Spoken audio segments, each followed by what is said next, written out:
Salut chers téléspectateurs, nous sommes Big Set Gospel et aujourd'hui nous avons l'honneur d'accueillir notre chère artiste Ena Nyota. Ena, bonjour. Bonjour. Ena, comment vous allez? Ça va, merci, et vous? Ouais, ça va très bien par la grâce de Dieu. Aujourd'hui nous t'accueillons dans notre émission Big Set Gospel et nous voulons savoir quand est-ce que vous avez débuté avec votre carrière musicale?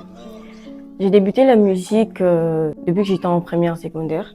Là, j'écrivais des chansons d'amour et c'était de la musique profane en fait. Quand je me suis convertie en 2018, j'ai découvert le rap gospel en 2020. J'ai commencé à écrire parce que moi j'aime beaucoup écrire, j'ai commencé à écrire. C'est en 2024, début, que j'ai vraiment décidé de me lancer dans la musique officiellement. Ena, au début on savait que tu faisais de slam. Qu'est-ce qui t'a attiré dans les rap? J'ai débuté avec le rap d'abord avant de commencer avec le slam. Je suis devenue slameuse de manière occasionnelle, en fait de vrai.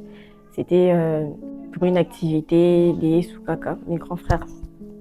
Les Soukaka, ils organisaient une activité, ils avaient besoin d'une slameuse. Ils m'ont contacté me disant que voilà, c'est vrai que tu slames pas, mais bon, par ta manière de parler, tout ça, ça va tenir, essaye.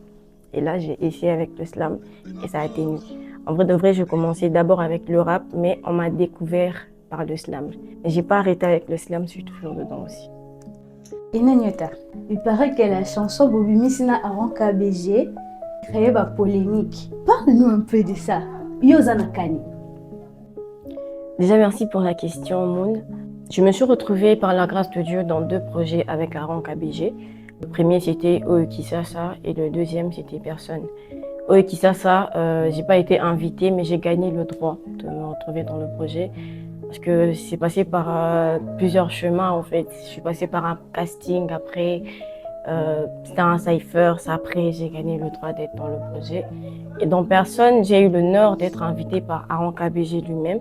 Et dans le projet, d'ailleurs, vous allez retrouver Israël KB, il y a MC Outsider, il y a Kani que j'aime beaucoup, il y a Jim Lord que je kiffe à mort, il y a Benex One.